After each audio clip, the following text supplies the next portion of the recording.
समन्ता चक्रवालेषु अत्रा गच्छन्तु देवता सद्धम्मं मुनिराजस्य सुनन्तु सग्मुखदं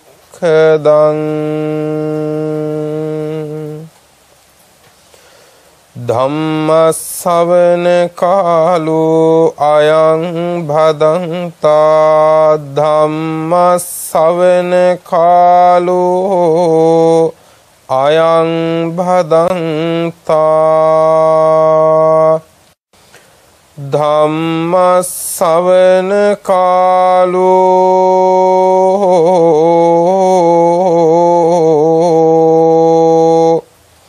अयं भदन्ता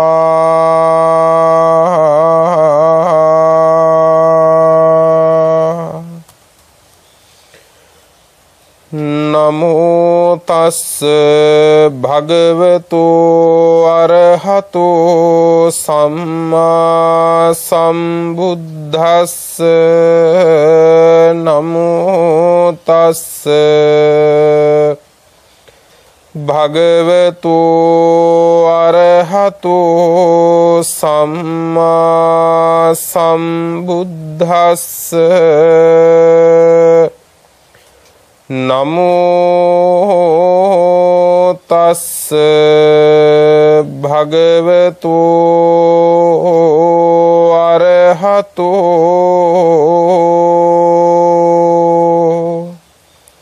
सम्मा सम्बुद्धस्स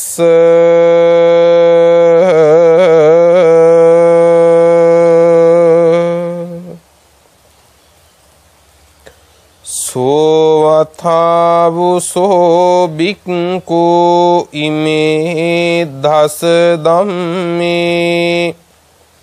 अपहाय इमस्मिन् धम्म विनये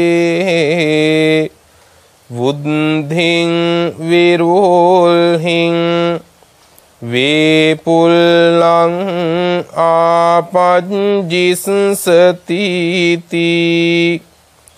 नेतं ठानं विञ्जति सोवथावुसो बिक्खु इमे दस धम्मे पहाय इमस्मिन् धम्म विनये बुद्धिं विरोहिं वेपुल्लं आपज्जिष्यतीति ठानमेतं विञ्जतीति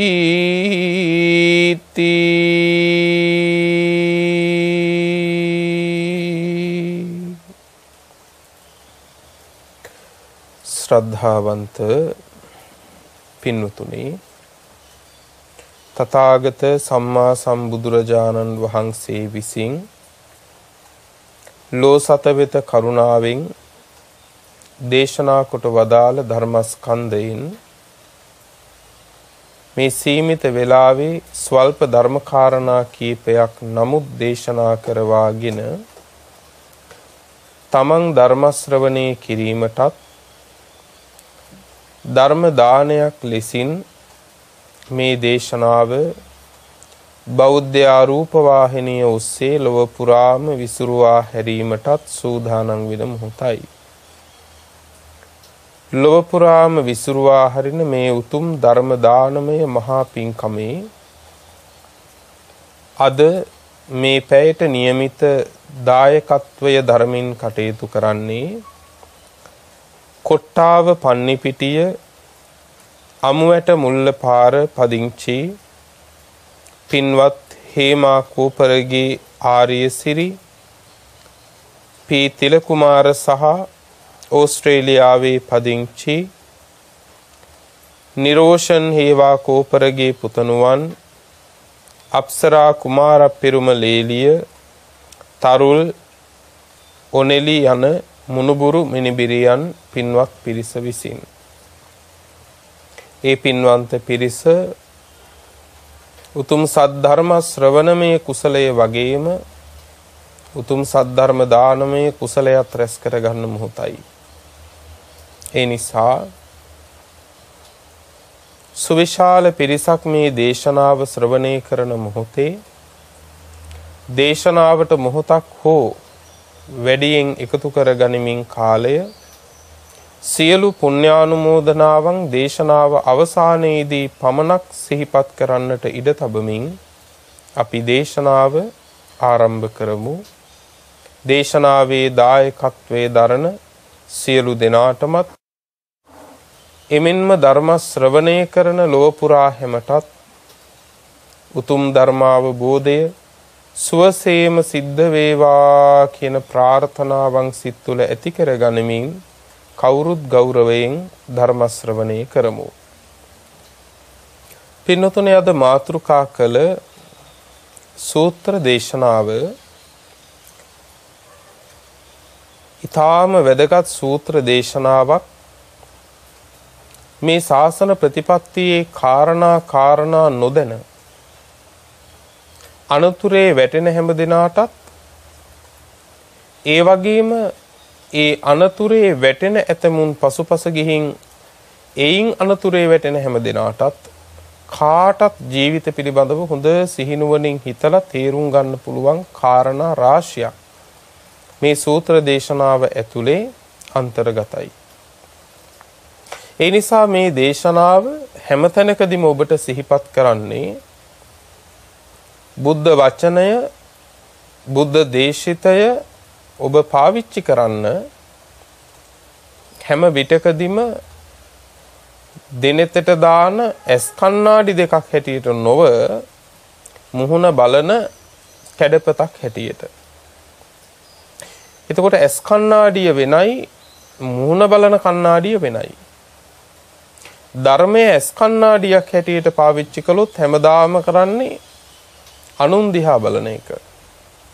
හැබැයි ධර්මයේ මුහුණ බලන කණ්ණාඩියක් කරගත්තොත් ඒ ධර්මයේ නැමැති කැඩපතින් අපි බලාගන්නේ අපි දිහාමයි.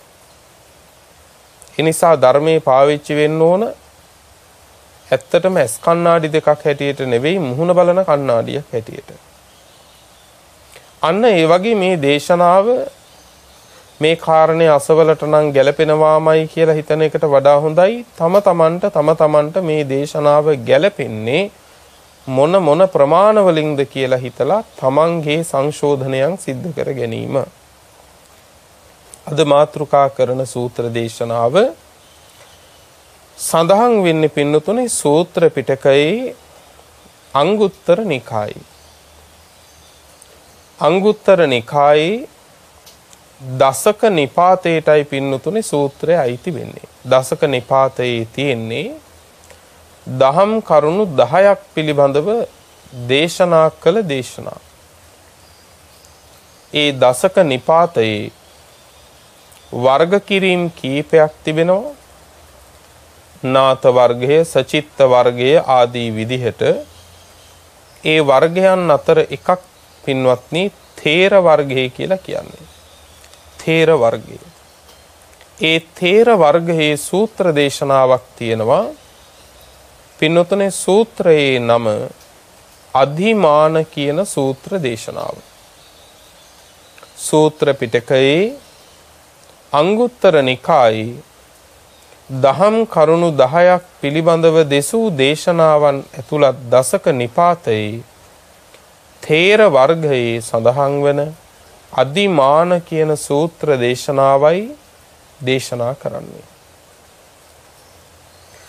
පින්වත්නි මේ සූත්‍රයේ නාමයම අපි සඳහන් කළ අධිමාන කියන සූත්‍ර දේශනාව. අධිමාන කියන එකේ තේරුම අධිකතර වූ මානය කියන එකයි.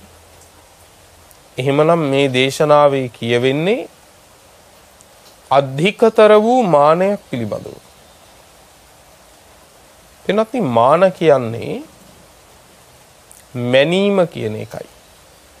මාන කියන්නේ මැනීම කියන එකයි. මේ සමාජයේ අපි බොහෝ සෙයින් කතා කරනවා පින්නතුනේ නිහතමානී කියන වචනය. පින්වත්නි නිහතමානී කියන වචනය මේ පෘථග්ජන ලෝකේ පාවිච්චි කරන්න පුළුවන් එකක් නෙමෙයි. ඒ වගේම නිහතමානී කියන එක සෝවාන් වූ ආර්ය ශ්‍රාවකයා කෙරෙහිත් පාවිච්චි කරන්න බෑ. සකෘදාගාමි වූ ආර්ය ශ්‍රාවකයන් වහන්සේ ගැනත් නිහතමානී කියන වචනේ පාවිච්චි කරන්න බෑ. අනාගාමී වූ ආර්ය ශ්‍රාවකයන් වහන්සේ ගැනත් නිහතමානී කියන වචනේ පාවිච්චි කරන්න බෑ. එහෙනම් නිහතමානී කියන වචනේ යොදන්න පුළුවන් සියලුම කෙලෙසුන් ඉතිරි නැතිව නැසූ රහතන් වහන්සේ නමක් පිළිබඳව පමණයි. එහෙනම් සියලු කෙලෙස් නැසපු මහරහතන් වහන්සේ නමක් ඇර එයින් මෙහා පැත්තේ කවුරුත් නිහතමානී නෑ පින්වත්නි. එතකොට පින්වත්නි නිහතමානී නැතිනම් අපි ඔවුන් ගැන පින්වත්නි කොහොමද කතා කළ යුත්තේ? අන්න ඒකට තමයි වචනයක් තියෙන්නේ. ඒ වචනෙට කියනවා අනතිමානී කියලා. එහෙනම් රහතන් වහන්සේ නමකට මෙහා පැත්තේ වෙන කවුරුවත් නිහතමානී නැහැ. එහෙනම් එතනින් මෙහා පැත්තේ අය අනතිමානී පමණයි. මානය අඩු කියන එකයි.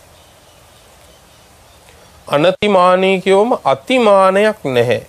ඒකෙන් අදහස් කරන්නේ මානේ නැහැ කියන එක නෙවෙයි. හැබැයි නිහතමානී කියවම මානය මුළුමනින්ම පින්නතුනේ නැහැ කියන එක. නමුත් මාන කියන සංයෝජනයේ පින්වත්නි නැසෙන්නේ අරහත් ඵලයට පත්වීමේදී. එතකොට අපිට තියෙන නොඑක ආකාර කාරණා නිසා මානයක්. මොනව නිසාද මානයක් තියෙන්නේ? පින්වත්නි මේ ලෝකේ කෙනෙකුට තමන්ගේ කියලා ගේ දොර තියෙනවා නම් ඒකෙන් මානයක් ඇති වෙන්න පුළුවන්. ඒකත් තමන්ට තියෙන දේවල් හින්දා ඇතිවන මානය. තමන්ගේ කියලා තියෙන දේවල් තණ්හාව. ඒ තණ්හාවෙන් එකතු කරගත්තු දේවල් මගේ කියලා කියන දේවල් නිසා මම කියලා කෙනෙක් අපි අපේ හිතෙන් මැන ගන්නවා. ඒක තමයි මාන. එතකොට මගේ කියන්නේ තණ්හාව නිසා, මම කියන්නේ මානෙ නිසා. මම කියන කෙනාව අපි කොච්චර කෙනෙක්ද කියලා මැනගන්නේ මොනවත් එක්කද? මගේ කියලා තියෙන දේවල් වල ප්‍රමාණයත් එක්ක. එතකොට මම කියන්නේ මානෙ නිසා ඒ මානය මම කියලා තහවුරු කර ගැනීම කොච්චරක්ද කියලා තහවුරු කරගන්නේ මගේ කියලා තියෙන දේවල් නිසා. තියෙන දේවල් වල ප්‍රමාණය නිසා. එතකොට කෙනෙකුට ගේ දොර හොඳට තියෙනවා නම් ඔන්න ඒක නිසා මානයක් ඇති වෙන්න පුළුවන්. ඊළඟට කෙනෙකුට යාන වාහන හොඳට තියෙනවා නම් පින්වත්නි ඒක නිසාත් මානය ඇති වෙන්න පුළුවන්. තව කෙනෙකුට ධන ධාන්‍ය ආදිය නිසා මානය උපදින්න පුළුවන්. ඊළඟට තමන්ගේ දරුවෝ මෙන්න මේ වගේ රැකියාවන් වල යෙදෙනවා කියලා ඒ දරුවන් ඉන්න මට්ටම් අනුවත් මානයක් ඇති වෙන්න පුළුවන්. පින්වත්නි දැන් මේ ඇතිවන මානය සාමාන්‍යයි. ඒක කාටත් පොදුයි පින්වත්නි. ඒ එතනින් එහාට ගිහිලා පින්වත්නි කෙනෙකුට මානයක් ඇති වෙන්න පුළුවන් තමන්ගේ උගත්කම ගැන. තමන්ගේ උගත්කම ගැන මානය ඇති වෙනවා. තමන්ගේ රූප සම්පත් ආදිය ගැන මානය ඇති වෙනවා. තමන්ගේ කීර්ති ප්‍රශංසා ආදිය පිළිබඳව මානය ඇති වෙනවා. ඔතනිමුත් එහාට යනවා. ඒ කොහොමද? යම්කිසි කෙනෙක් පින්නතුනේ ධර්මය දැනගන්නවා. ධර්මය දන්න කෙනාටත් ඒ ධර්මය නිසාම ඇති වෙන්න පුළුවන් මානයක්. ඕක තමයි අනතුරු පින්වත්නි. බරපතලම කාරණය ඕක. ධර්මය දන්න කෙනාට ඒ දන්න ධර්මයේ නිසාම මානය ඇති වෙන්න පුළුවන්. මම දන්නවා අනික් අය දන්නේ නැහැ කියලා. එහෙම කියනකොටම මානෙ එක්ක අත්ුක්කංශනයයි පරවම්බනයයි කියන එකත් එනවා. අත්ුක්කංශනය කියන්නේ තමන් උසස්යයි සම්මතව තමන් උසස්යයි හඳුනා ගැනීම. පරවම්බනය කියලා කියන්නේ අනික් අය දන්නේ බන කියලා අනික් අයව පහත් කොට සැලකීම. එතකොට මේ දෙකේම යෙදෙන්නේ හරියට ධර්මයේ පිළිපදින කෙනෙක් නෙවෙයි. හරියට නියමාකාරව ධර්මයේ පිළිපදින කෙනෙක් නම් ධර්මයේ හරියාකාරව ජීවිතයට එකතු කරගන්න කෙනෙක් නම් ඒ ධර්මයේ තුලින් අනිකා දන්නවද නොදන්න කියන කාරණේ අනිකා එක්ක ගලපලා බලන්න යන්නේ නැහැ පින්වත්නි. එතකොට ධර්මයේ නිසා ධර්මය දන්න ප්‍රමාණය නිසා කෙනෙකුට මානයක් ඇති වෙනවා පින්නතුනේ. මම මෙච්චරක් දන්නවා අනික් අය මුකුත් බන දන්නේ නැහැ නේ කියලා. එහෙමත් මානයක් තියෙනවා. ඒ විතරකුත් නෙමෙයි. පින්වත්නි මෙතනිමුත් එහාට ගියාට පස්සේ අනාගාමී වෙච්ච උත්තමයා මුළු මහත් වූ කාමයන්ගෙන්ම අත මිදිලා ඉන්නේ. එතකොට අනාගාමී වෙච්ච උත්තමයා පින්නත් මුළු මහත් කාම ලෝකෙන් ඈතර වෙච්ච කෙනෙක්. හැබැයි අනාගාමී වෙච්ච උත්තමයාටත් පින්නතුනේ මානයක් තියෙනවා. එතකොට අනාගාමී වෙච්ච සියල්ලෝ අනාගාමී වෙච්ච උත්තමයෝ කාම ලෝකේනුත් ඈතර වෙලා නම් පින්නත් කාමය බැහැර කරලා නම් ඒ කිසිත් නැති කෙනෙක් ඒ අනාගාමී උත්තමයාට ඇතිවන මානය ඇති වෙන්නේ කුමක් නිසාද? ඒ ඇති වෙන්නේ පින්නතුනේ තමන් ලබන්නා වූ ආධ්‍යාත්මික සුවය ගැන. එතකොට දැන් හොඳට හිතලා බලන්න මේ මානය කියන්නේ මොන තරම්නම් දරුණු විදිහට පින්වත්නි හිතේ බැසගෙන තියෙන දෙයක්ද කියලා. ඒ නිසා මෙන්න මේ කියන අධික මාත්‍ර මානය ගැන තමයි පින්වත්නි මේ දේශනාවේදී දේශනා කරන්නේ. මේ දේශනාව කළේ මහා කාශ්‍යප මහරහතන් වහන්සේ. උන්වහන්සේ වැඩ සිටියේ ඒ කාලේ රජගහ නුවර වේළුවනාරාමේ. රජගහ නුවර වේළුවනාරාමේ. මහා කාශ්‍යප මහරහතන් වහන්සේ කියන්නේ මේ සම්බුද්ධ ශාසනයේ පින්නතුනේ තුන්වෙනි ශ්‍රාවකයන් වහන්සේ. උන්වහන්සේ ඊ타ම ගුණ සම්පන්න ඊ타ම අල්පේච්ඡ ජීවිතයක් ගත කරපු ඒ වගේම බුදුරජාණන් වහන්සේ නොඑක් විට පුත්‍රයා කියලා හඳුන්වපු මහරහතන් වහන්සේ තමයි මහා කාශ්‍යප මහරහතන් වහන්සේ. පින්වත්නි උන්වහන්සේ ඊ타ම ගුණ සම්පන්නයි. ධෘතාංග 13ම දරපු උත්තමයෙක්. තෙලිස් ධෘතාංග කියලා පින්වත්නි ධෘතාංග තියෙනවා 13ක්. එතකොට මේ අරහත් ඵලයටපත් වීම පිණිස මේ ධෘතාංග පුරන්න ඕන කියලා එකක් නැහැ. නමුත් මේ ශාසන ප්‍රතිපදාවේ අධික මාත්‍ර හික්මීමක් බලාපොරොත්තු වෙන අය එහෙම උත්තමයෝ මහත්සේ වීරිය කරමින් පින්නතුනේ ධෘතාංග ආරක්ෂා කරනවා. මහා කාශ්‍යප මහරහතන් වහන්සේ පින්නතුනේ මේ ධෘතාංග 13ම දරපු උත්තමයන් වහන්සේලම. එතකොට බුදුරජාණන් වහන්සේගේ ගත දරපු සම්බුද්ධ සුගත චීවරයේ පින්වත්නි තමන්ගේ ගත දරා ගන්න තරම් පින් පුරාගෙන ආපු මහා පින්වන්ත උත්තමයන් වහන්සේ තමයි මහා කාශ්‍යප මහරහතන් වහන්සේ.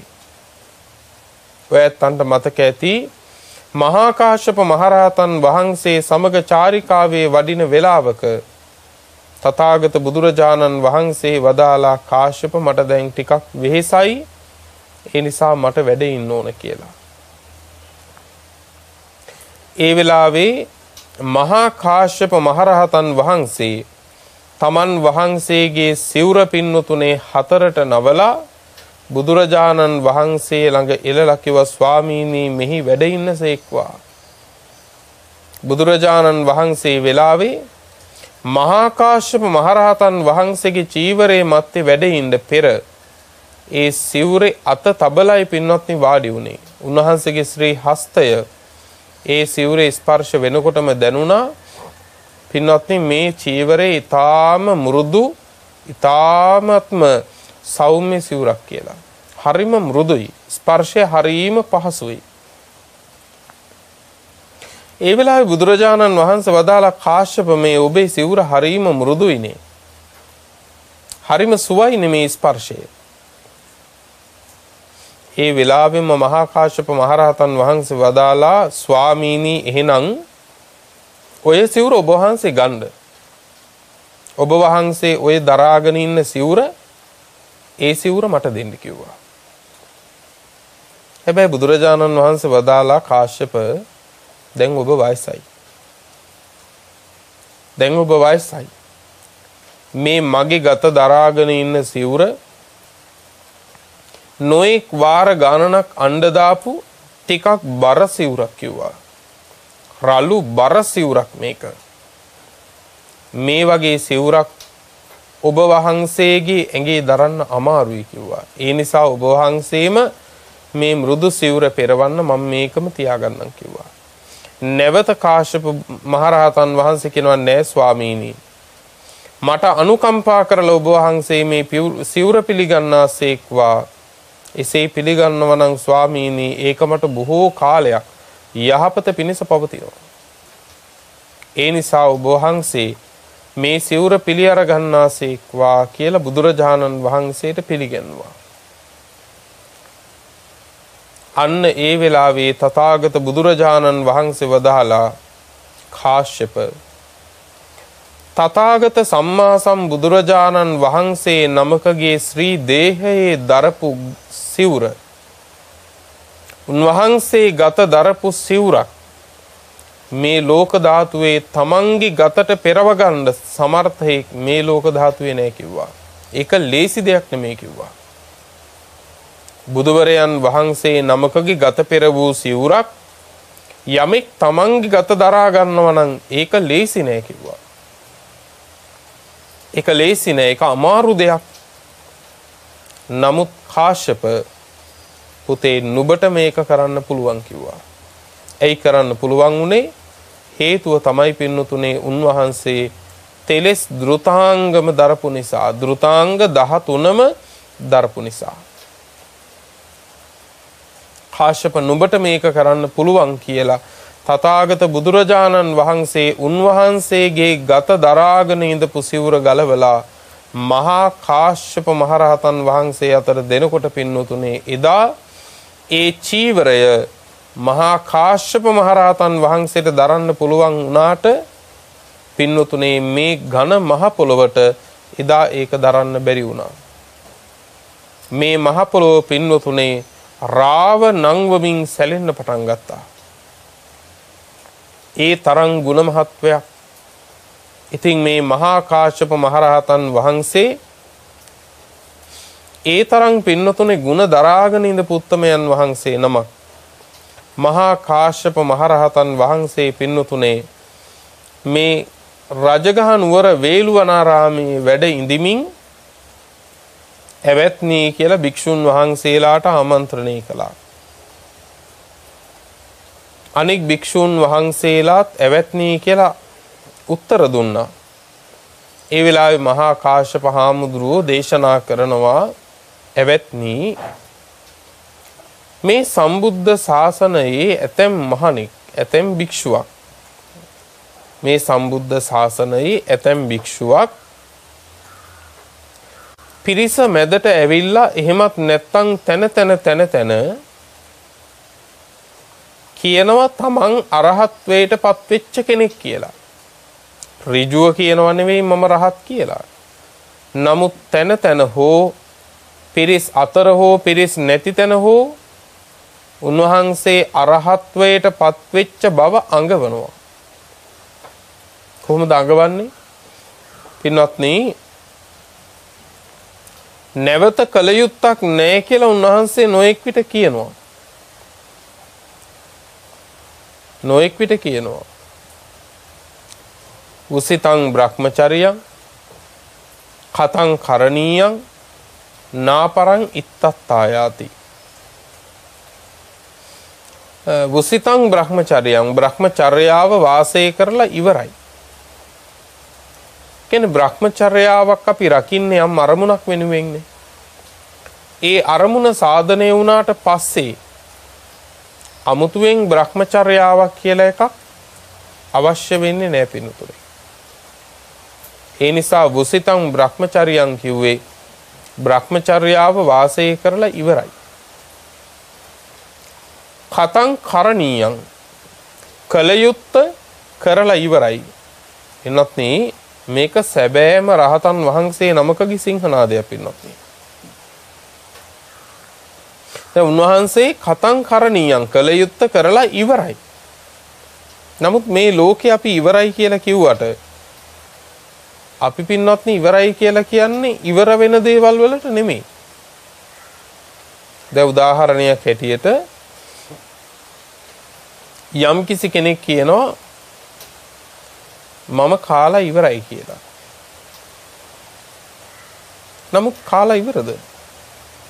කාලා ඉවර නෑ පින්නත්නි. නැවතේ පුද්ගලයාට සිද්ධ වෙනවා තව හෝරා කීපයකින් ආපහු කන්න. එහෙනම් කාලා ඉවර නෑ. යම් ගොවියෙක් කියනවා මම ගොවිතැන කරලා කුඹුර කපාගෙන ඉවරයි කියලා. ඉවරයි නම් ඒ ගොවිතැනින් සියලු ගොවිතැන් කටයුතු නිමා වෙන්න ඕන. නමුත් ආපහු වාරයක් ඊළඟ කන්නේ මේ මිනිස්සයාට මේ ගොවිතැන මුල ඉඳන් පටන් ගන්න වෙනවා. එහෙනම් ඔහුගේ ගොවිතැන ඉවර නෑ. කිරි දොවන කෙනෙක් කිරි දොවලා ඉවරයි කියලා කියන්න පුළුවන්. නමුත් කිරි දොවලා ඉවරයි නම් ඒ කිරි ටිකෙන් එක්කෝ සියලු දේ කරන්න පුළුවන් වෙන්න ඕන. එහෙමත් නැතිනම් කිරිවල උවමනාව මුළුමනින්ම නැති වෙලා යන්න ඕන. එහෙනම් කිරි දොවල අවසන් වෙලා නැහැ. නැවත වාරයක් ඊළඟට සිද්ධ වෙනවා මේ මිනිස්සයාට උදේ හරි හවස හරි කිරි දොවන්න. දැන් තේරුම් ගන්න අපි එහෙනම් මේ ලෝකේ වැඩේ ඉවරයි කියලා කියන්නේ පින්වත්නි ඉවර වෙච්ච වැඩවලට නෙමෙයි. අපි ඉවරයි කියන තැනම තව එකක් තියෙනවා. ඒ තමයි අලුතෙන් ආපහු මුල ඉඳන් පටන් ගන්නවා කියන එක. හැබැයි සියලු කෙලෙසුන් නසාලු මහරහතන් වහන්සේ නමක් කතං කරණීයං කියලා කිව්වේ ආපහු කරන්න කිසිම දෙයක් නැති තැන පින්වත්නි. ආපහු කරන්න කිසිම දෙයක් නැහැ. බව රැහෙන සින්දනං බව පැවැත්ම සිඳලා දැම්මනම් ආයේ තව දුරටත් පින්වත්නි කළ යුත්තක් නැහැ. එතන ඉඳලා උන්වහන්සේට තියෙන්නේ පිරිනිවන් පානයකට අවකාශ බලන එක පමණයි. ඒ පිරිනිවන් පෑමත් පින්වත්නි සියල්ලෙහි නිවී යාම ඒකයි කිව්වේ පරිනිර්වාණය කියලා පූර්ණ නිවීමක්. ඒ පූර්ණ නිවීමේදී අතීත දුක හරහා ආපු වර්තමාන දුකත් ඉවරයි අනාගත දුකත් ඉවරයි. එතකොට අපි ඉන්නේ අතීතේ දුක් විඳ කියලා දන්නවා ධර්මයට එකඟව වර්තමානයේ බොහෝ දුක් විඳිමින් නිමා නොවුණු අනාගත දුකකුත් ඉදිරියේ තියාගෙන තමයි පින්නත් අපි මේ ජීවත් වෙන්නේ. නමුත් සියලු කෙලෙසුන් නසපුත්තමේ අතීතයේ දුක් විඳා වර්තමානයේ යම්කිසි ස්කන්ධ පරිහරණයක් තියෙනවා නම් ඒ මුල් කරගෙන පින්නත් මේ කායික පැවැත්ම මෙතන ස්කන්ධ කියලා කිව්වේ මෙතන පින්නත්නි උපාදානය කර ගැනීමක් නැහැ. නමුත් පින්නත්නි මේ කයෙහි පැවැත්මත් එක්ක පින්නත්නි යම් පීඩාවක් දුකක් තියෙන්න පුළුවන්. නමුත් එය මානසික දුකක් වශයෙන් පීඩා විඳින්නේ නැහැ. පින්නත්නි සියලු කෙලෙසුන් නසාලු උත්තමයන් වහන්සේගේ අනාගත දුක කියන එක පින්නතුනේ නිර්වශේෂයෙන්ම පින්වත්නි අවසන් වෙලයි තියෙන්නේ. ඒ කියන්නේ ඉතිරි නැතිවම පින්වත්නි නැති වෙලා තියෙන නිසා අනාගත දුකක් නැහැ. අතීතේ අපිට වෙනස් කරන්න බෑ. නමුත් පින්නතුනේ අපිට මේ දුක වර්තමානයේ කෙලවර කරන්න පුළුවන් අනාගතේ නූපදින පරිද්දෙන්. එතකොට පින්වත්නි බලන්න රහතන් වහන්සේ නමක් සිංහනාද කරනවා තමන්ගේ අරහත් ඵලය ප්‍රකාශ කරනවා කොහොමද? කතං කරණීයං නාපරං ඉත්තත්තායාති. මං කල යුත්ත කළා නිවන පිණිස තව කල යුතු දෙයක් නැහැ. පින්වත්නි. දැන් මහා කාශ්‍යප මහරහතන් වහන්සේ කියනවා එවත්නි මේ ශාසනයේ ඇතැම් භික්ෂුවක් තමන් අරහත්වයට පත්වෙච්ච බව අඟවන්න පුළුවන්. මම කළ යුත්ත කළා. බ්‍රහ්මචර්යාව වාසය කරලා අවසන් කළා. තවදුරටත් කල යුත්තක් නැහැ. මගේ ජාතිය ඉවරයි. කීනා ජාති උසිතං. මගේ ජාතිය ඉවරයි. ජාති කියලා කිව්වේ නැවත උපත. මට නැවත උත්පත්තියක් නැහැ. මම මේ දරන්නේ අන්තිම භවයේ අන්තිම ශරීරය කියලා ප්‍රකාශයටපත් කරන්න පුළුවන්. දැන් එහෙම කියපුවම මොකද වෙන්නේ? තථාගතයන් වහන්සේ හරි ඊ타ම දක්ෂ නුවණැති ව්‍යක්ත වූ තථාගත ශ්‍රාවකයන් වහන්සේ නමක් හරි ඒ අරහත් ඵලය පිළිබඳව පින්වතුනේ ඒ භික්ෂුවගෙන් තව තව කරුණු විමස අහනවා. හැබැයි ඒ භික්ෂුවට සැබවින්ම තමන්ගේ අරහත් ඵලය සාක්ෂාත් වෙලා නැහැ. අරහත් ඵලයේ සාක්ෂාත් වෙලා නැතිව අරහත් ඵලයටපත් වුණා කියලා කිව්වට තථාගතයන් වහන්සේ හරි තථාගත ශ්‍රාවකයන් වහන්සේ නමක් හරි නැවත ප්‍රශ්න කරමින් ඒ අරහත් ඵලය ගැන විමසනකොට ඔන්න එතකොට අර භික්ෂුවට දෙන්න උත්තර නැති වෙනවා. ඇයි? තමන් ලැබපු අරහත් ඵලයක්. දැන් තමන් ලැබපු අරහත් ඵලයක් ගැන නෙවෙයිනේ මේ අහන්නේ. එතකොට ඒ අරහත් ඵලය ගැන කරුණු නුවණැත්තෙක් අහනකොට පින්වත්නි මේ භික්ෂුවට උත්තර දෙන්න බැරි වෙනවා. හරියට ඒක මේ වගේ දෙයක්. අපි විතමු යම්කිසි කෙනෙක් විදේශ රටක් ගැන කියලා පින්වත්නි කියනවා මං මේ විදේශ රටට ගිහිලා තියෙනවා කියලා.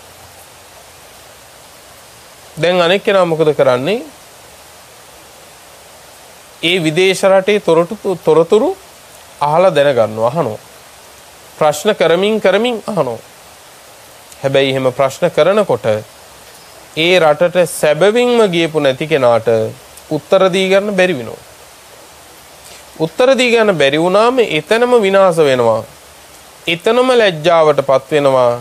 එතනම පින්නතුනේ පීඩාවටපත් වෙලා යටපත් වෙලා යනවා. ඇත්තටම ඒ රට මොන වගේද කියලා ඔහුට උත්තර දෙන්න ඔහු දන්නේ නැහැ.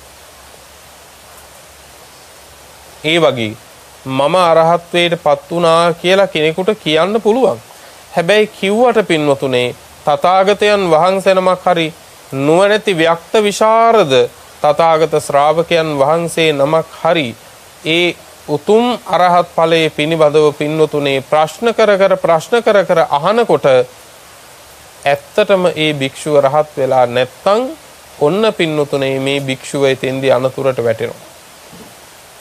එතකොට මේ භික්ෂුව පින්වතුනේ විනාශයටපත් වෙනවා. එතකොට මේ භික්ෂුව හැකිලිලා පහු බහැලා යනවා. දැන් මේ උත්තර දෙනකොට මොනවා හරි අර ධර්මදර ව්‍යක්ත විශාරද මහතෙරුන් වහන්සේ කල්පනා කරනවා මේක නම් වෙන්න විදිහක් නැහැ.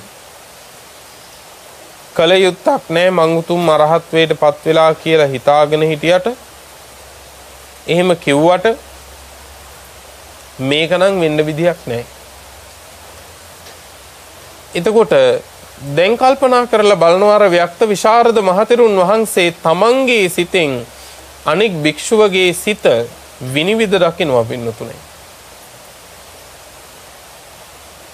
එහෙම විනිවිද දැකගෙන බලනවා ඇත්තින්ම මේ භික්ෂුව සියලු කෙලෙසුන් නැසලාද නැද්ද?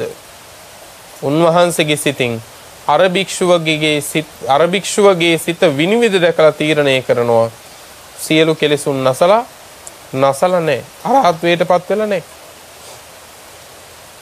අරහත්වයටපත් නොවි එතකොට මේ භික්ෂුව කියනවා මං අරහත්වයටපත් වුණා කියලා. මම මේ දරන්නේ අන්තිම ශරීරය කියලා දැන් කියනවා. දැන් කල්පනා කරන අර මහතෙරුන් වහන්සේ එතකොට ඇයි එහෙම කියන්නේ? එහෙම කියන්න හේතුව තමයි අදිමානිකෝකෝ ආයස්මා මේ ආයුෂ්මතුන් වහන්සේ අධික මානයට අහු වෙලා ඉන්නේ. ඔන්න බලන්න පින්වත්නි දැන් මේ මානය ඇති වෙලා තියෙන ගේ දොර ඉඩකඩම් යාන වාහන ඉඳද? එහෙම දේවල් නිසා නෙමෙයි ධර්මය නිසා. එතකොට ධර්මයේ වරදින් මානෙ ඇති වෙනව නෙවෙයි පින්වත්නි. ධර්මයේ වරදින් මානෙ ඇති වෙනව නෙමෙයි. එහෙනම් මොකද්ද උනේ? මේ ධර්මයේ කුමක් සඳහාද කියලා දැනගෙන පින්වත්නි ධර්මයේ ජීවිතයට ගන්න බැරි වුණා. දැන් මෙතන කාරණා කීපයක් තියෙනවා. මම රහත් වුණා මට නැවත කල යුත්තක් නැහැ කියලා මේක කියනකොට ඒ කියන කතාව අහන්නේ අඥානයෙක් නම් ධර්ම කාරණේ දන්නේ නැති පින්වත්නි තමන්ටත් එහි ස්වල්ප මාත්‍ර අත්දැකීමක් හෝ නැති අඥානයෙක් නම් පින්වත්නි අන්න ඒ අඥානය පින්වත්නි ඔහුගේ අරහත් ඵලයේ පිළිගනී එකවර. නමුත් ධර්මයේ දන්න ව්‍යක්ත විශාරද ධර්මයට අනුව තර්ක කරන්න පුළුවන් ලැබූ අත්දැකීම් ඇති සිතෙන් අනුන්ගේ සිත විනිවිද දකින්න පුළුවන් උත්තමයන්ට පින්වත්නි ඒ බොරුවෙන් ඒ උත්තමයන්ව යටපත් කරන්න පුළුවන්කමක් නැහැ පින්වත්නි. එහෙම පුළුවන්කමක් නැහැ.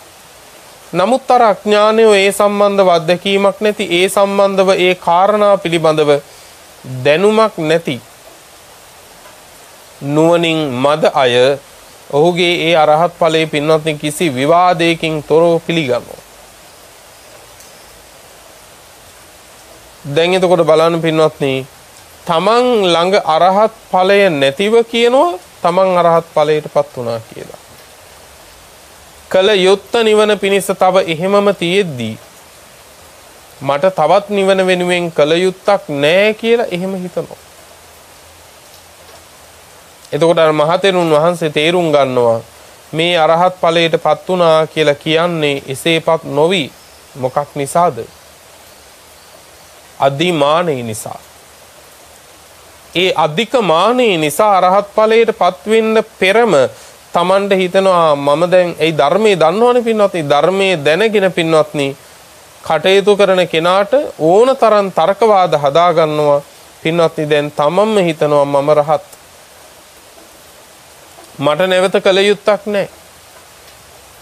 නැවත කල යුත්තක් නැහැ දැන් කවුරු හරි කියනවා එයාගේ දේශනාවක් අහලා අනේ මෙහෙම දේශනාවක් නම් රහත් වෙච්ච කෙනෙකුට ඇර කරන්න බෑ මාර්ගඵල ලැබපු කෙනෙකුට ඇර කරන්න බෑ කියලා වෙන අයත් කියනවා.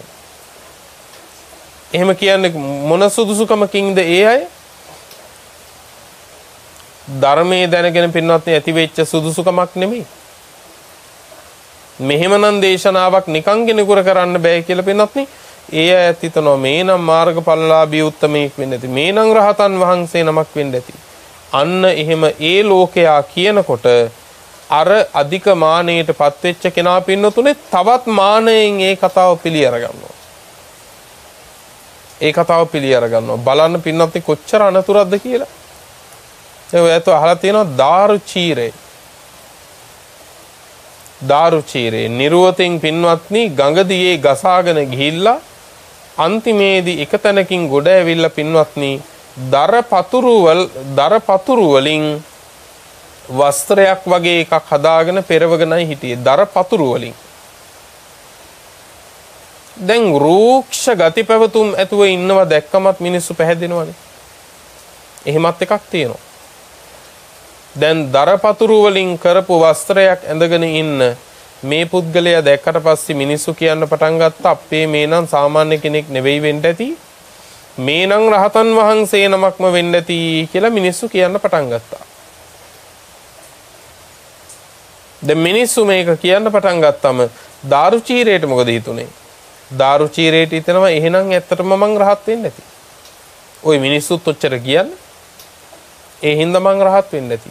එහෙනම් මතක තියාගන්න අධික මානයෙන් ධර්මය වර්ධවා අරගෙන අධික මානෙන් ඉන්න කෙනාට අනුන්ගේ වචන වලින් උනත් පින්වතුනේ තව පින්වතුනේ එහි මුලාවටපත් වෙනවා. තවත් ඒකින් මුලාවටපත් වෙනවා. තවත් ඒකෙන් පින්වතුනේ අනතුරටපත් වෙනවා. එහෙනම් අධික මාත්‍ර මානයක් ඇති වුනහම කුමක් ගැනද? දැන් ධර්මයේ දන්නවා, තර්කයේ දන්නවා. මේ හැමදේම දැනගත්තට පස්සේ පින්වත්නි හිතෙන්න පුළුවන් අධික මානෙහින්දා මම දැන් සියලු කෙලෙසුන් නසපු කෙනෙක්. මට තව කල යුත්තක් නැහැ කියලා හිතෙන්න පුළුවන්.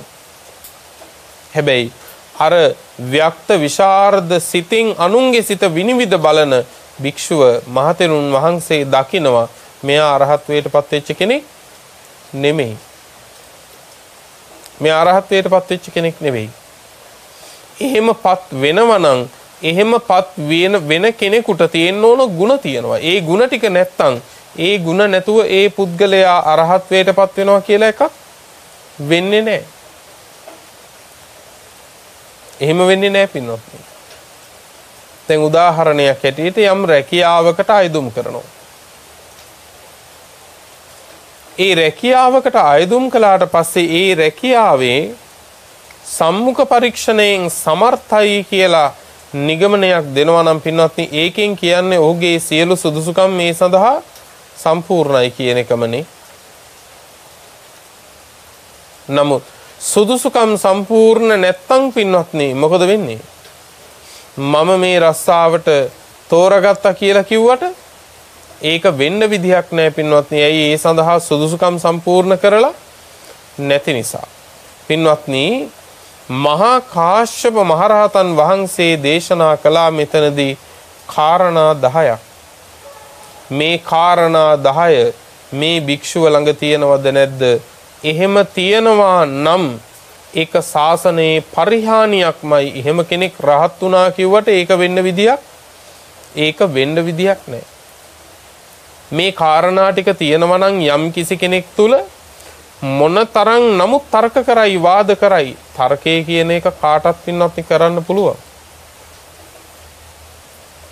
නමුත් පින්වත්නි මේ කියන ගුණ මේ කියනා වූ කාරණා 10 යම් කිසි කෙනෙක් තුල තියෙනවා නම් මම රහත් වුණා කියලා ප්‍රකාශයට පත් කළත් පින්වත්නි ඒක වෙන්න විදිහක් නෑ. මොකද මේ ටික තියාගෙන රහත් වෙනවා කියන එක වෙන්නේ නෑ පින්වත්නි. නමුත් මේ කාරණා ටික බැහැර කරගෙන පින්වත්නි දුරු කළ යුතු කාරණා දුරු කරලා සම්පූර්ණ කරගත යුතු කාරණා ටික සම්පූර්ණ කරගත්තොත් නම් පින්වත්නි ඒක ශාසනය තුල දියුණුවට කාරණයක් අරහත් ඵලයේ දක්වාම.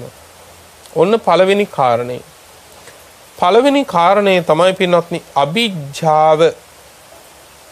අභිජ්ජාවෙන් යුක්තව යම් කිසි කෙනෙක් අභිජ්ජාවෙන් තමන්ගේ සිත යට කරගෙන නම් තමන්ගේ සිත අභිජ්ජාවට වැහිලා නම් ඒ අභිජ්ජාවෙන් වැසුණු ගැවසුණු කෙනා පින්වත්නි මම අරහත්වයටපත් වෙලා ඉන්නේ කියලා කිව්වත් පින්වත්නි ඒක වෙන්න ක්‍රමයක් නෑ.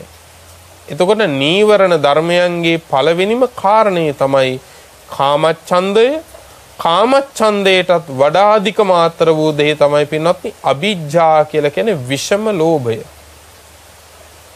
ලෝකේ තමන් සන්තක දෙයට ලෝභයක් ආසාවක් කියලා එකක් ලෝකේ පින්වත්නි අඩු වැඩි වශයෙන් පින්වත්නි සත්වයාට තියෙනවා. නමුත් අභිජ්ජාව කියන එකට කියන්නේ විෂම ලෝභය කියලා. ඒකේ ස්වභාවය තමයි අනුන්ට ලැබෙන දේ පවා පින්නතුනේ ඔහුට නොලැබී මට ලැබේවා කියන සිතිවිල්ල. අනුන්ට ලැබෙන දේ පවා පින්නත්නි තමන්ගේ වුණා නම් හොඳයි කියලා තිවන්නා වූ ආශාව. ඒකට කියනවා අභිජ්ජාව.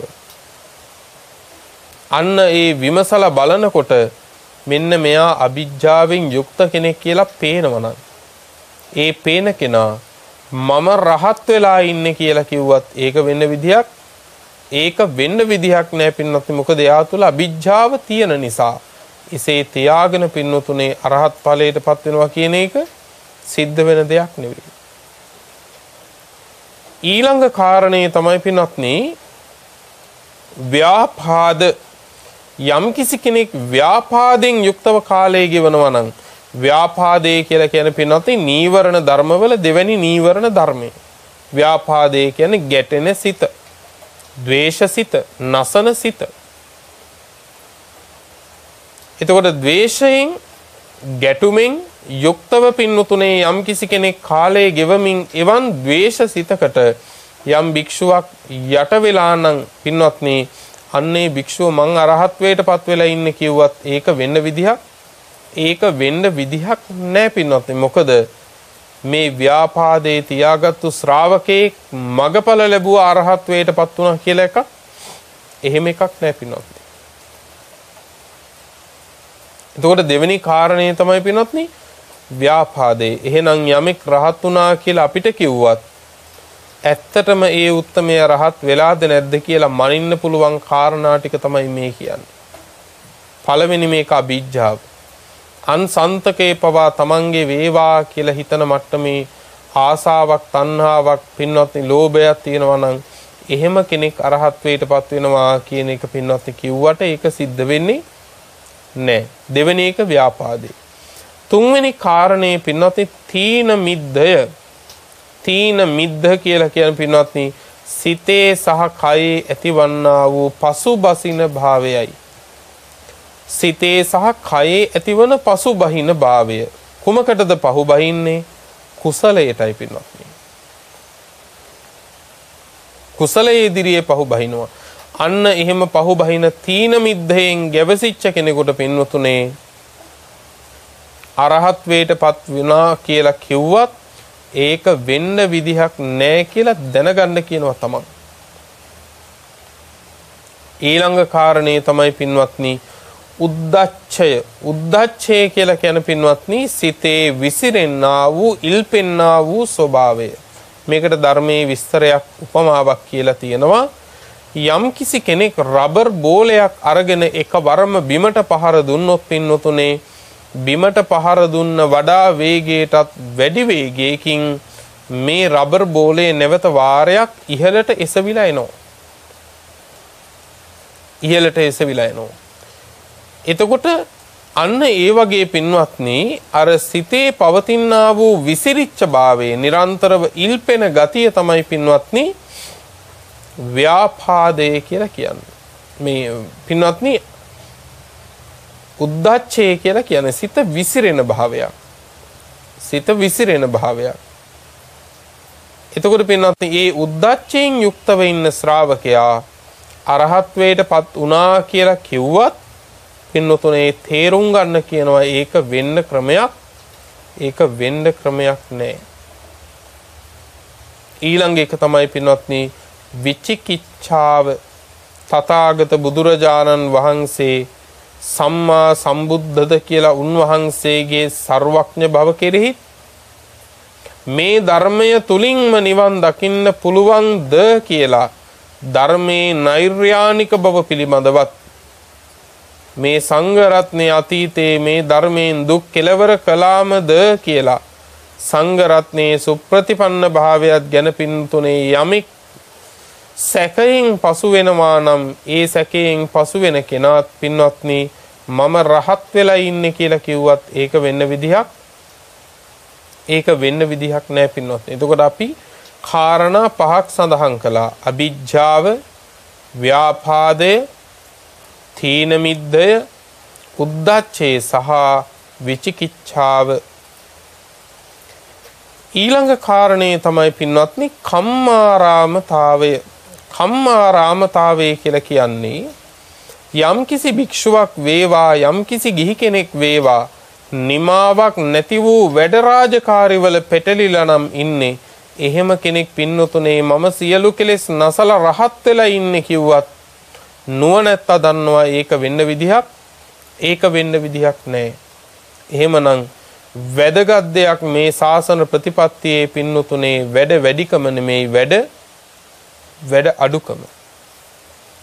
ඒ වැඩ අඩු කෙනාට තමයි තමන්ගේ පිහිට වෙනුවෙන් යමක් කරගන්න පුළුවන් වෙන්නේ. ලෝකේ හැමෝම වැඩ වැඩි කියලා කියනවා. ඒ හැම වැඩ වැඩි එකක්ම අපි කරන්නේ කුමක් වෙනුවෙන්ද කියලා බැලුවොත් පින්වත්නි සමහර වෙලාවකදී බාහිර කරුණු වෙනුවෙන්. නමුත් ඒ වැඩ වැඩි අයටත් දවසක් එනවා තමන්ට කරගත්ත දේ මොකද්ද කියලා බලන්න. තමන්ට කරගත්ත දේ මොකද්ද කියලා. ඒ නිසා හැම වෙලාවකදීම ඔබ අනුන්ට උපකාර කරන්න, අනුන්ට පිහිට වෙන්න. හැබැයි මේ හැම එකක්ම තමන්ගේ පිහිට පිළිසරණ පිණිස කරගන්න. එතකොට ඇතමෙක් පින්වත්නි කම්මාරාමතා නිමාවක් නැති වැඩවල ඇලිලා ඉන්නේ පින්වත්නි. ඉවරයක් නැති වැඩවල. කම්මාරාමතාවේ. එහෙම කෙනෙකුත් පින්නතුනේ නිදහසේ මේ ගුණ පුරාගෙන පින්වත්නි අරහත් ඵලයේ දක්වා යනවා කියන එක ඒක වෙන්න ක්‍රමයක් නෑ පින්වත්නි. ඊළඟ එක තමයි පින්වත්නි භස්සාරාමතාවය. භස්සාරාමතාවය කියලා කියන පින්වත්නි නිමාවක් නැති කතා බහේ ඇලිච්ච භාවය. නිමාවක් නැති කතා බහේ ඇලිලා ගැලිලා ඉන්න අය සියලු කෙලෙසුන් නැසලමන් රහත් වෙලා ඉන්නේ කියලා කිව්වත් පින්නතුනේ නුවණැත්තා දන්නවා මේ භස්සාරාමතාවෙන් ඉන්න කෙනාට නම් මේ අරහත් ඵලයේ සාක්ෂාත් වෙනවා කියන එක සිද්ධ වෙන්න පුළුවන් දෙයක් නෙමෙයි කියලා. භස්සාරාමතා නිමාවක් නැති කතාවේ ඇලිච්ච භාවය. සන්නිපතිතානං වෝ භික්කවේ ද්වයං කරණීයං. බුදුරජාණන් වහන්සේ වදාළේ පිරිසක් එක්ුණානම් කළ යුතු වැඩ දෙකයි තියෙන්නේ. කළ යුතු වැඩ දෙකයි. පළවෙනි එක ධම්මීවා කතා කරනවා නම් දැහැමි වූ කතාවක්. මොකද්ද මේ දැහැමි කතාව කිව්වේ? ඒ දැහැමි කතාව තමයි පින්වත්නි නූපන් අකුසල් නූපදවන, උපන් අකුසල් දුරු කරවන, උපන් කුසල් දියුණු කරවන, නූපන් අකුසල් උපද්දවන කතාව. ඒක තමයි දැහැමි කතාව. උපන් අකුසල් දුරු කරන, නූපන් අකුසල් නූපද වීම පිණිසම හේතු වන, උපන් අකුසල් දියුණු වන, උපන් කුසල් දියුණු වන, ඒ වගේම නූපන් කුසල් උපදින්නා වූ යම් කිසි කතාවක් වේ නම් ඒකට කියනවා පින්වත්නි ධම්මීවා කතා, දැහැමි කතාව. නොකල යුතු කතක් තියෙනවා, කල යුතු කතක් තියෙනවා පින්නතුනේ. නොකල යුතු කතා තියෙනවා 32ක්. නොකල යුතු කතා තියෙනවා 32ක්. රාජ කතා, චෝර කතා, ඉත්ති කතා ආදී විදිහට රජවරු ගැන කතාව, හොරු ගැන කතාව, ස්ත්‍රීන් පිළිබඳ කතාව ආදී නොඑක් විද නොකල යුතු කතා පින්නතුනේ තියෙනවා 32ක්. ඇයි ඒ කතාව නොකල යුතු? ඒ කතාව පින්වත්නි ඒකාන්ත කොට දුක පිණිස පවතිනවා, ප්‍රමාදයේ පිණිස පවතිනවා, අයහපත පිණිස පවතිනවා. ඒ නිසා දැහැමි කතාව කියලා කියන්නේ පින්වත්නි අකුසල් ප්‍රහාණය කරන, කුසල් උත්පාදනය කරලා දියුණු කිරීම පිණිස උපකාර වන කතාව ධම්මීවා කතා, දැහැමි කතාවක් කරනවා නම් කරන්න කිව්වා. එසේත් නැතිනම් අරියෝ වා තුන්හි භාවෝ, ආර්ය වූ නිහඬ බව රැකගෙන වාසය කරන්න කියලා කිව්වා. නමුත් කල යුතු කතා 32ක් තියෙනවා. කල යුතු කතාව උනත් බුදුහාමුදුරුවෝ පෙන්වන්නේ මාත්‍රාවට කතා කරන්න, කියන්නේ ප්‍රමාණයට කතා කරන්න, අඩුවෙන් කතා කරන්න. පින්වත්නි බස්සාරාමතාවේ කියලා කිව්වේ කෙනෙක් නිරන්තර කතා බහේ ඇලිලා ඉන්නවා නම් ඒ බව පේනකොට තේරුම් ගන්න මෙයා නම් රහත් වෙන්න විදිහක් නෑ. මේ ටිකත් එක්ක රහත් වෙනවා කියන එක වෙන්න පුළුවන් දෙයක් නෙමෙයි. ඒකෙන් තේරුම් ගන්න කියනවා. ඊළඟ කාරණය තමයි පින්වත්නි නිද්දාරාමතාවය. නිද්දාරාමතාවය කියලා කියන්නේ නින්දෙහි ඇලිච්ච භාවය පින්වත්නි. නින්දෙහි ඇලිච්ච භාවය. බුදුරජාණන් වහන්සේ වදාළේ පින්වත්නි අප්පමිද්දෝ හෝති ජාගරියං අනුයුක්තෝ. ටිකක් නිදන කෙනෙක් වෙන්න ඕන, වැඩි වශයෙන් නිදි වර්ජිත වීමේ ඉදිච්ච කෙනෙක් වෙන්නට ඕන. නමුත් යමෙක් නින්දේ ඇලිලා නම් ඒ ශ්‍රාවකයා මං රහත් වෙලා ඉන්නේ කිව්වට ඒක වෙන්න විදිහක් නෑ පින්වත්නි.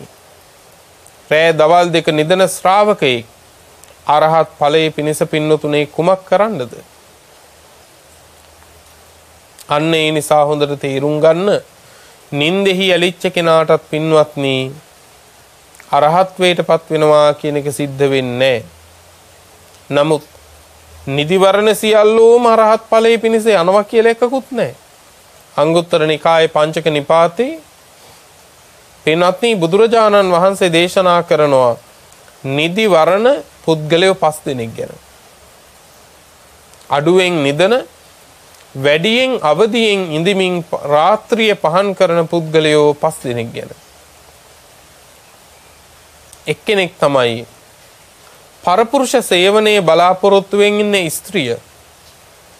අඩුවෙන් නිදනවා වැඩියෙන් අවදියෙන් ඉන්නවා. දෙවෙනි කෙනා තමයි පර ස්ත්‍රී සේවනයේ පිණිස බලාපොරොත්තුවෙන් ඉන්න පුරුෂයා. වැඩියෙන් අවදියෙන් ඉන්නවා අඩුවෙන් නිදනවා. තුන්වෙනි කෙනා රාජ්‍ය පාලනයේ යෙදිච්ච පාලකයා. අඩුවෙන් නිදනවා වැඩියෙන් අවදියෙන් ඉන්නවා. සිව්වැන්නා සොරා රාත්‍රියේ හොරකම් කරන හොරා වැඩියෙන් අවදියෙන් අඩුවෙන් තමයි නිදියන්නේ. ඊළඟට පින්නතුනේ අඩුවෙන් නිදන වැඩියෙන් අවදියෙන් ඉන්න ඊළඟ පුද්ගලයා තමයි සංසාර දුක් කෙලවර කිරීම පිණිස වීරිය වඩන භික්ෂුව පින්නතුනේ. එතකොට බලන්න මේ අරහත් ඵලයේ දක්වා මේ ශාසන ප්‍රතිපත්තිය යමික් දියුණු වෙනවා නම් ඒ දියුණු වෙන්නේ පින්වත්නි නිନ୍ଦ අඩු කරගෙන පින්වත්නි කෙලෙස් තැබීම පිණිස අවදියෙන් ඉන්න කෙනාමයි. නිද්දාරාමතාවෙන් ඉන්න කෙනාට අරහත් ඵලයටපත් වෙනවා කියන එක සිද්ධ වෙන්න පුළුවන් දෙයක් නෙවෙයි පින්වත්නි. ඊළඟ කාරණේ කියනවා පින්වත්නි සංගනිකාරාමතාවේ. සංගනිකාරාමතා කියලා කියන්නේ නිරන්තරව පිරිස් වශයෙන් කල්ලි වශයෙන් ජීවත් වෙන්න තියෙන කැමැත්ත. තනිව ඉන්න හුදකලාව ඉන්න කැමති නෑ. කෙනෙක් තනිව හුදකලාව ඉන්නකොටත් අහනවා අපේ කොහොමද ඔහොම ඉන්නේ පිස්සු වැටෙනවනේ ඔහොම ඉන්නකොට කියලා. ඔහොම ඉන්න පුළුවන්ද? ඇයි? අර සංගනිකාරාමතාවෙන් මේ කෙලෙස් පෝෂණය කර කර කාලය ගෙවලා තියෙන පුරුද්ද පින්නතුනේ. ඊළඟට අවසාන කාරණේ කියනවා පින්නතුනේ මුට්ඨස් සති මුලා වූ සිහිය. මුලා වූ සිහිය නිසා තියෙන ක්ලේශය හඳුනා ගන්න බෑ. ඒ වගේම පින්නත්නි ඒ සියුම්ම ක්‍රියාත්මක වෙන ක්ලේශ ධර්මයන් හසු වෙනවා හොයාගන්න බෑ. හැසිරෙනවා හොයාගන්න බෑ. ඒ හේතුවෙන් මගේ ළඟ කෙලෙස් නෑ කල යුත්තක් නෑ කියලා පින්වත්නි මුලාවටපත් වෙලා යනවා. මුට්ටස් සති මුලා වූ සිහිය ඇති පුද්ගලයා. මෙන්න මේ කාරණා 10 තියෙනවා නම් මම රහත් වෙලා ඉන්නේ කියලා කිව්වත් පින්නතුනේ කෙනෙක් ඒක වෙන්න විදිහක් නෑ කියලා නිගමනය කළාට වරදක් නෑ. නමුත් මේ කියන කරුණු නැතුව මනාව ශාසන ප්‍රතිපත්තියේ පිහිටලා ඉන්නවා නම් පින්වත්නි ඒක ශාසනයේ දියුණුවක් උතුම් අරහත් ඵලයේ දක්වාම පින්වත්නි පිළිවෙත් පිරිය හැකි ගමන් කළ හැකි. එනිසා සියල්ලෝ ධර්මයේහි අප්‍රමාදී වෙත්වා සියල්ලෝ නුවණින් කටයුතු කරත්වා හැමත උතුම් නිවන් අවබෝධයේ පිණිස මේ දේශනාව උපකාර වේවා කියන ප්‍රාර්ථනාවෙන් දේශනාව නිමාවටපත් කරනවා. අද මේ දේශනාවේ පින්වන්ත දායකත්වයේ ධර්මින් කටයුතු කරන්නට යෙදුනේ කොට්ටාව පන්නිපිටිය අමු ඇටමුල්ල පාර පදිංචි හේමා කෝපරගේ ආර්යසිරි පී නිලකුමාර සහ පී තිලකුමාර සහ ඕස්ට්‍රේලියාවේ පදිංචි නිරෝෂන් හේවා කෝපරගේ පුතණුවන් අප්සරා කුමාර පෙරුමලේලිය තරුල් ඔනෙලි යන මුණුබුරු මිනිබිරියන් පිරිස විසින් අරමුණු අතරට එක් වෙන්නේ ජුලංගටේ පදලංගල පදිංචිව සිට මියගිය ප්‍රැන්සිස් හේවා කෝපරගේ පියාණන්ට මද්දුම වෙල්ලාලගේ බේබිහාමී මෑණියන්ට සහ මාතර තිහගොඩ පදිංචිව සිට මියගිය ඩීසී තිලකුමාර පියාණන් සහ එස් මල්ලිකාරච්චි මෑණියන් ඇතුළු දෙපාර්ශවයේ මියගිය සහෝදර සහෝදරියන් හා සියලුම ඥාති හිත මිත්‍රාදීන්ට පින්පෙත් අනුමෝදන් කරන්නට බලාපොරොත්තු වෙනවා. පුතණුවන්ගේ පවුලේ සියලු දෙනාට නිදුක් නිරෝගී සම්පත් ලැබේවායි ප්‍රාර්ථනා කරනවා. පවුලේ දියුණුව සිද්ධ වේවායි ආශිර්වාද කරනවා.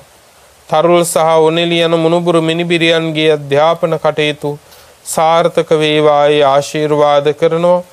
නිරෝගී සම්පත් ලැබී ජීවත්ව සිටින පවුලේ සහෝදර සහෝදරියන් දූ දරුවන් මුණුබුරු මිනිබිරියන් සියලු දෙනාටම නිදුක් නිරෝගී භාවය ලැබේවා කියලා සෙත් ප්‍රාර්ථනා කරනව හැමට චතුරාර්ය සත්‍ය ධර්මයත් අවබෝධ වේවා කියලා පින් අනුමෝදන් කරමින් ආශිර්වාද කරනවා. ඒ වගේම දේශකයාණන් වහන්සේටත් සියලු මහා සංඝරත්නයටත් ආශිර්වාද ප්‍රාර්ථනා කරනවා. බෞද්ධ මාධ්‍ය ජාලයේ වත්මන් සභාපති ගෞරව ශාස්ත්‍රවේදී බොරලන්දේ වජිරඥාන ස්වාමීන්ද්‍රයන් වහන්සේ ප්‍රධාන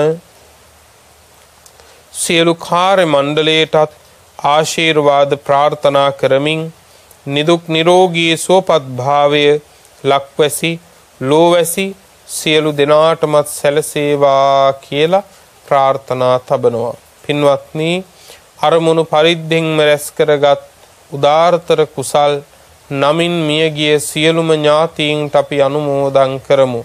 ඒ සියල්ලෝ මේ පින් අනුමෝදන්ව සැපතට පැමිණෙත්වා ජාත්‍යාදී දුකින් මිදී උතුම් නිවනින් සැනසෙත්වා කියලා සාදු කියලා පින් අනුමෝදන් කරමු. දේශනාවේ දායකත්වයේ දරූ හැමටත් සද්ධර්ම ශ්‍රවණය කළ සියලු දෙනාටත් නිදුක් නිරෝගී භව චිරජීවනයේ සැප ජීවනයේ උදා වේවා. බුද්ධ ආදී උතුමන් වහන්සේලා නිවුණු සැනසුණු අමා මහ නිවන මේ කුසල බලයෙන් අපටත් ලැබේවා කියලා සාදු කියලා ප්‍රාර්ථනාවන් ඇති කර ගනිමු. ලොබ සසුන සුරකින්න සියලු සම්මා දිට්ඨික දිව්‍ය රාජ මණ්ඩලයටත් මේ පින් ලැබේවා.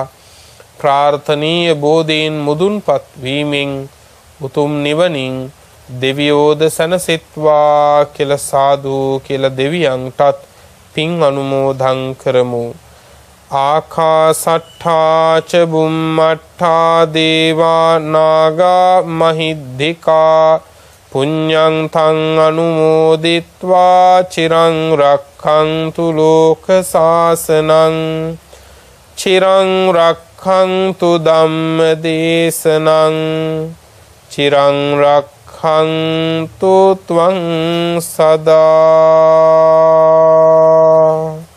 පුරා අවුරුදු 25ක් ලෝතුරා සම්මා සම්බුදුරජාණන් වහන්සේ ළඟ ඉඳලා උන්වහන්සේට සියාතින් උපස්ථාන කළ අග්‍ර උපස්ථායක වූ මහා පින් ඇති ආනන්ද මහරහතන් වහන්සේ පින්වතුනේ මෙහෙම ප්‍රාර්ථනාවක් කළා.